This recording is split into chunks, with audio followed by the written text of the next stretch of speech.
Hello and welcome to our Tips and Techniques videos. I'm Mark Biasotti and we are currently in our advanced modeling episodes. And over the next 30 minutes or so, we'll be exploring how you can increase your skills using some of SolidWorks' more advanced features so that you can be more productive and create higher quality models. So whether you're a seasoned SolidWorks user or a beginner, we think that you'll learn something new in this series. For your convenience, we've listed the topics in the YouTube description that we'll be covering in today's episode, along with a timestamp for each topic in the video. Feel free to skip ahead to any tip or point you want to learn more about. This series is being brought to you by Spanner Product Development, a product development company dedicated to creating positive impact in the world, merging innovation, sustainability, and responsibility to bring meaningful experiences to life for over hundreds of clients. If you want to learn more about what Spanner has to offer, stop by our website at spannerpd.com or email us at hello@spannerpd.com. Now let's get started with this episode of our Advanced Modeling episodes. Welcome to this Advanced Tips and Techniques video series. This is episode 16, Advanced Modeling Part 12, and today we're going to be talking about the Deform and Freeform features that are in SolidWorks. So we'll use this time to talk about these two features and what are their best use cases for using them. I'll use some sample models then to explain more of how they're used, what are some of the different options, and what are the things that are available to you to be able to satisfy your use case. The Deform and Freeform features are surface solid body modifiers. That is, they take existing geometry and deform it or freeform it in a particular way. The Deform feature can do this by using some reference curves or points or even other solid bodies to deform your current target surface or solid body. The Freeform feature is similar but uses some curves and points that the user creates on the face and is able to deform it by pushing and pulling on those points or curves. It only works on a single face, whereas Deform will work on the entire body. So what are some of the use cases for these features? What I found in my work is that the Deform can be particularly useful when doing 3D patterning. Now, I spoke about this before. SolidWorks is fairly deficient in doing 3D patterning. It does a great job in 2D patterning, but in 3D patterning it falls short. And I won't go into that right now, but suffice it to say that there is a way of getting complex 3D patterning by working in reverse, and that is to build a 2D pattern on your 2D face and then deform it into 3D. And that's what you can see in the example here, and I'll show this and how this is done. With Freeform, Freeform is really good as a conceptual experimentation tool. I wouldn't recommend it for detailed modeling or the final form that you're going to document. Its use is better used for doing quick conceptual work and then using that as an underlay to do some more exacting parametric work. I'll get into a little bit more of that when we bring up the sample models. Now, a really simple use case of Deform is when I need to be able to sweep something or flex something in a way that is more complex than either of those features can really do. So Sometimes I use Deform to do this. So here I have a cord, a coiled cord that I need to kind of move in a more complex way. And so I've used the curve to curve to do that in Deform. And simply it's just taking the current body and then deforming it by the initial curve to the target curve, which you can see here in the Property Manager, and then using the curve to curve option to do that. Pretty simple to do. Works best if it's just a single curve, and you get something that's fairly uniform as a result of your solid body without much work. So that's a simple way to use the Deform.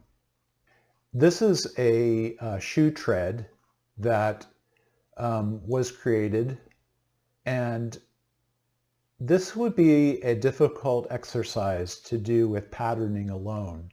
In fact, I'm not sure how it would actually be done with just patterning, because patterning works really well for linear and circular patterns in 2D, but when it comes to 3D, it can be rather hard to do, if not impossible.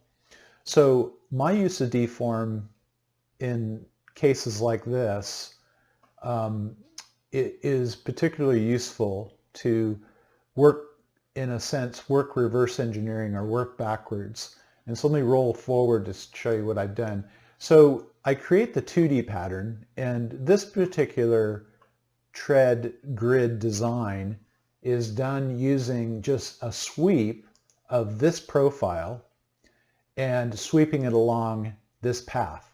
And that way I get a portion of tread that can rather quickly be created and is complex. So with that, I am then going to take and mirror it across,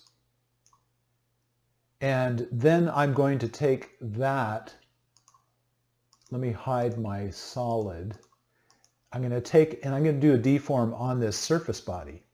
But before I do that, I've created a simple reference for the deform feature using the curve option. So this is my original curve, which is flat and is the length of the pattern. And then this is what I want to deform it to. And you can create these in the same sketch. That's not a problem for deform. And then let's go ahead and deform it. And you can see immediately what happens is it takes the original curve and it deforms globally to the target curve. Let's add it into it. We can take a look at that. So what we're doing is we're first assigning the surface body down in this part of the Property Manager, and then I'll just clear these. So I'm going to take and assign my first curve and then my target curve. And so it translates globally from the original curve to the target curve. And you can actually build up many sets too. So this is what the plus button is here for. If I had more curves maybe going in the opposite direction, I could go ahead and add those to my solution. Now I found that Deform doesn't work very well for multiple curves and going in two directions. I find it's best used in the curve option is to just have it in a single direction. And that way it works rather well. I'll show in a later example the push surface using a solid body to do that. You can also use points. I won't go into that right now, but similar, you assign a point in the model as a reference, and it'll actually deform it to that point. Here's another use case example of how I use Deform. Again, complex patterning as 3D patterning. Hard to do in SolidWorks. With the Deform feature, it allows me to get shapes done like this rather quickly. And again, if I just roll forward in the tree, we start out with a block and then done a simple revolve as a seed feature here. And then I've used the patterning with the fill option to create a grid of those in 2D. And then I have some other features in here to show how to deform. But the one I'm going to use is this simple boundary surface, which is this two-curve surface by first and second direction. I'm going to push on that whole area to get this 3D form. So if we go ahead and regenerate the form feature and go into it, in the last example you saw how I used curve to curve. I'm using a different option here called surface push. And so with surface push, you select a body, and I've selected this boundary surface, and that's basically pushed on the form. You can also reposition that body that's forming using this dialog here. And I've moved it up 0.03. And so the result is getting something that looks like this. Let's hide our boundary. So there it is, the surface pushed out, and then I've just simply trimmed it away to show the resultant. Now the alternative form that I wanted to show you there was if we go in here to our deform feature, I used that boundary surface there. Let's go ahead and unselect that, and then we're going to go ahead and select instead this solid body. Let me show it first. It's actually populating itself into the deform feature. And there you can see the shape that I've created. There's a good side view of it. And then if we go ahead and finish our deform, you can see the resultant. This is where you can do rather complex final surfaces using that 2D patterning. So just hide that. You can see the resultant. So that is a way to get that rather complex patterning using the deform feature. I'm going to start with a very simple example of freeform and give you a little background on it. So freeform is really useful for going from something like this to something like this. And we'll get into the feature in a little bit here, but the background on it is, at the time, a lot of industrial designers, this is like the mid-2000s, were using Alias and Rhino to do what's called NURBS modeling and pushing and pulling on surfaces to get their shapes. Similar to what is happening here in Rhino, where we're able to then take and pull on the isoparams to get your shape to modify. And this is very popular with surface modelers in these types of programs. So we wanted to answer the call with SolidWorks. And when I was product manager at about that time, we envisioned doing something like that. And our answer to that is the freeform surface. Now, I have to qualify that to say that in my view, and with what we were planning, the freeform tool was never ultimately realized. That is, we didn't really finish it. One of the things that we wanted to do in freeform was to be able to do what we do here in Rhino, where we can pull on individual points and multiple points at the same time. And that was part of the original project plan, but it never got to that. In its first iteration, what it was is, we think, a more useful tool in to be able to pull on curves and points and be able to modify those by finishing up the feature and then going back in parametrically and just pick up where you left off. So let's talk a little bit about how this works. So the freeform feature works on a single face of a solid or surface body. It can work on a fill surface or a boundary. It can be multiple sides. It does have some limitations when it's 5-sided. But let's take this simple freeform surface here. And why don't I just recreate it so you can see how it was done. So if you pre-select it and you go to Insert Features, Freeform, whatever you have selected or whatever you post-select is the face that you're going to work on. Now it has some, the property manager itself is set up so that there's kind of a workflow from top to bottom.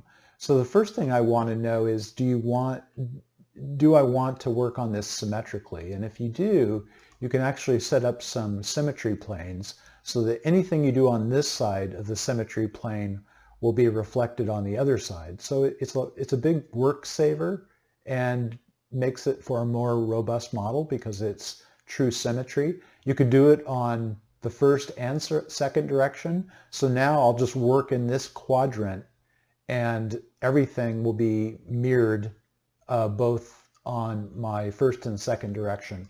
Let's turn that off for right now. So the first thing you want to do when using a freeform is to add curves where you want to freeform it. So I'm going to go ahead and add a curve, and you can see with symmetry on, it's going to add a curve on either side of symmetry, and you can switch the direction by flipping.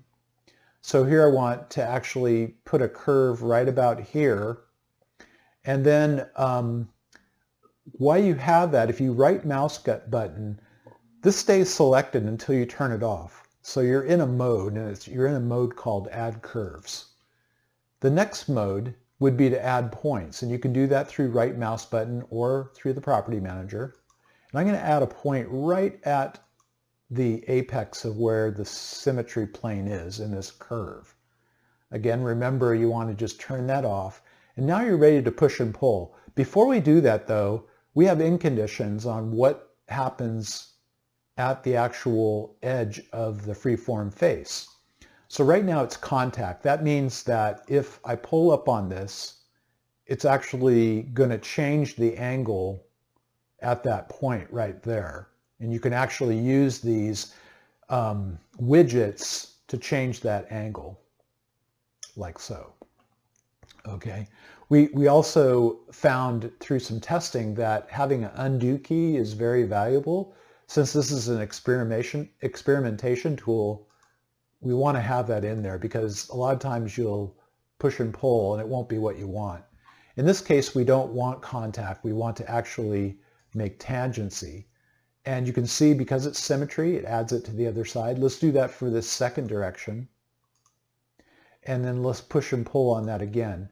And now we don't get the widgets anymore because we've actually set our boundary, and it defines a nice tangency there. It can also be curvature if you want.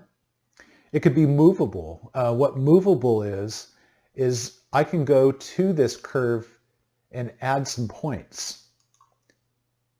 So if I add a point here and here, and then just make sure I have my points turned off, go back to that curve, I can actually then start moving these edges. So in some cases you might want to do that. In this case we don't. So let's undo. Okay, and let's change this back to tangent. Okay, so actually let's just clear this face again, and let me talk about a few other things. Now, excuse me, let's just edit out of this and go back in because I'm trying to show a lot. You normally wouldn't experiment this much. So we're going to go back to freeform, and we're going to turn on our symmetry. We're going to create our curve in our second direction by flipping right about here. And then we'll go to adding a point right here. Now, if we set all of our edge conditions to tangent, you might want to also put in some what I call holding curves, and that they're there to really ensure that the boundaries will be not affected. And if we flip our direction, you'll see what I mean here. So let's add one more curve up here. Okay.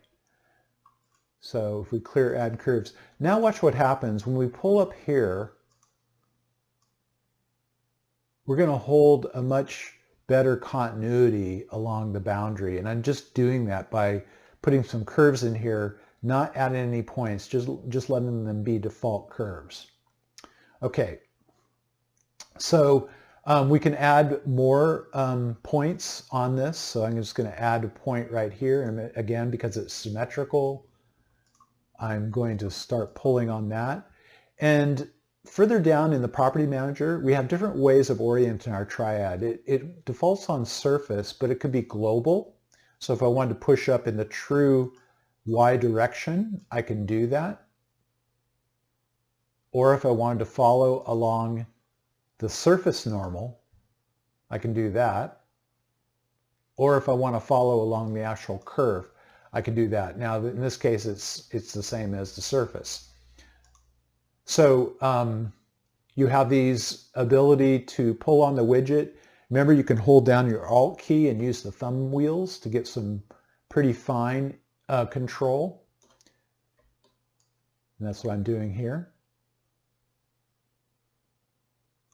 And you can see the symmetry being created on the other side.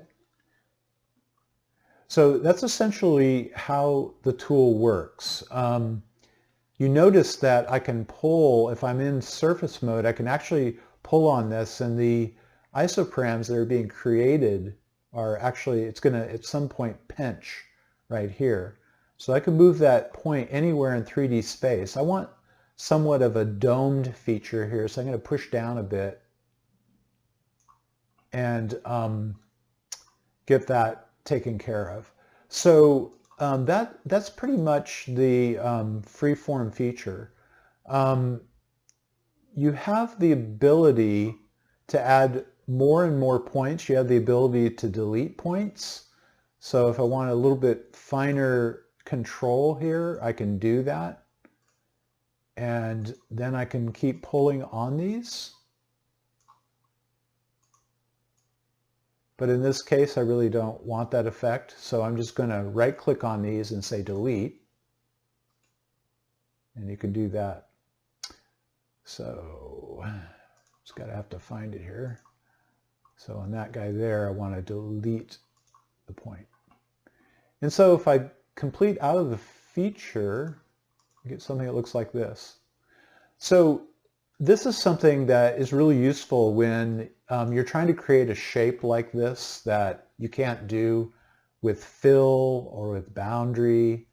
And even as it is, it can be a nice underlay for creating a more parametric boundary or fill by going in here, maybe for instance, and creating some face curves. And we'll do something like this, and now we have some references. And if we go in here to display delete relationships, and we delete all the references like so, now we can go back and we can reorder this before our deform. And now we have some reference curves to what we want to eventually get to, but we can do it with something like boundary or fill. So I find that useful for using the freeform to do experimentation. And we can move on to a more complex example here. So a practical use case for freeform would be to apply it to something like this joystick, where you have this grip area, and you want to go from something like this to something like this. You can do it very quickly with freeform. So with this model, it's a very basic joystick that is created with simple extrudes and fillets. It wouldn't be how I would necessarily do a real production joystick, but for this example I needed to create something on my own and do it very quickly. So basically it's these forms that are solid models with a number of fillets applied to it. And then I need to prepare it for freeform. So freeform will only work on one face at a time.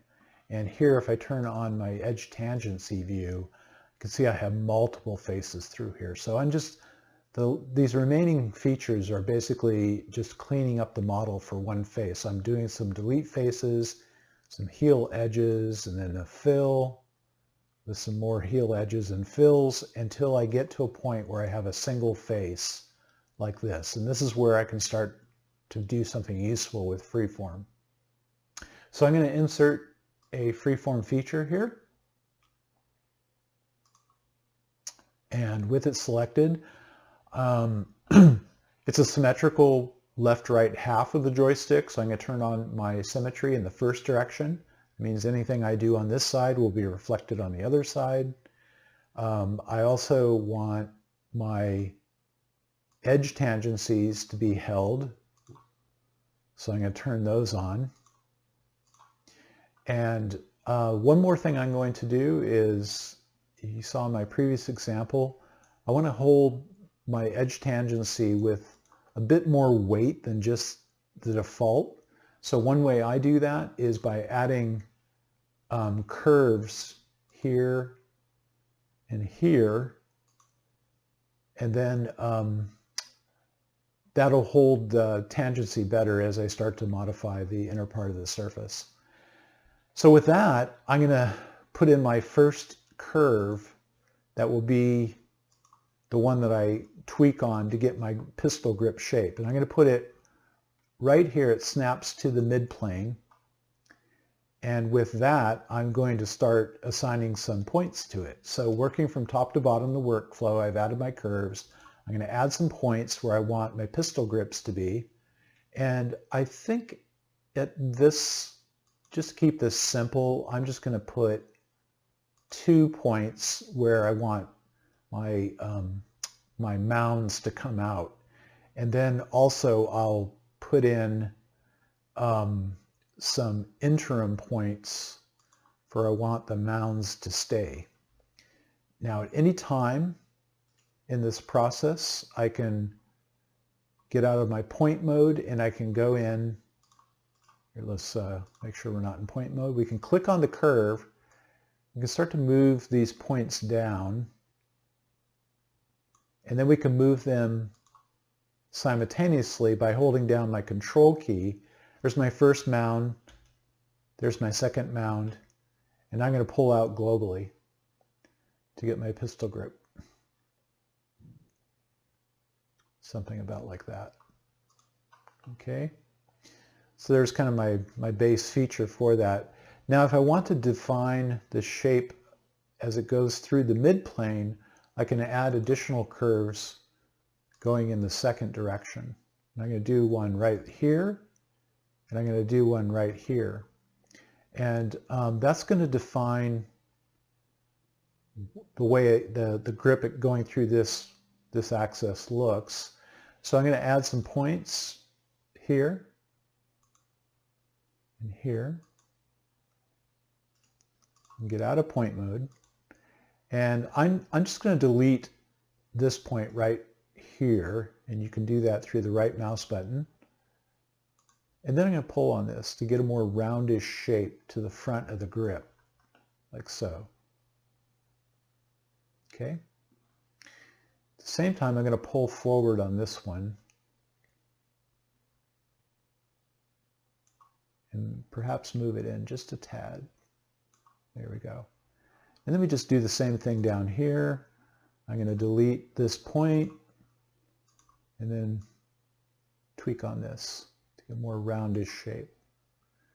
And then pull this forward a bit. At any point you can use the property manager over here, and especially if you hold down your Alt key, you can go to the value you want to change, and you can do some fine adjustment with that.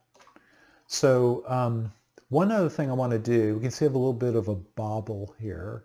So let's go ahead and create an additional curve right about here. Okay.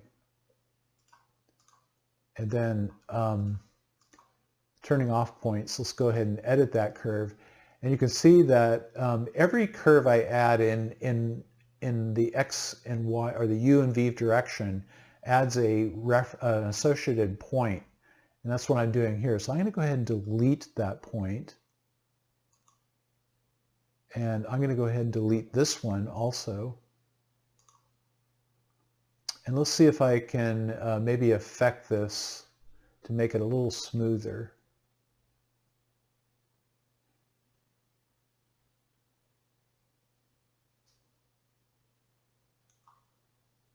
And maybe push this one forward a bit, or maybe back a bit and push it in a bit. There. And I can add another point right here.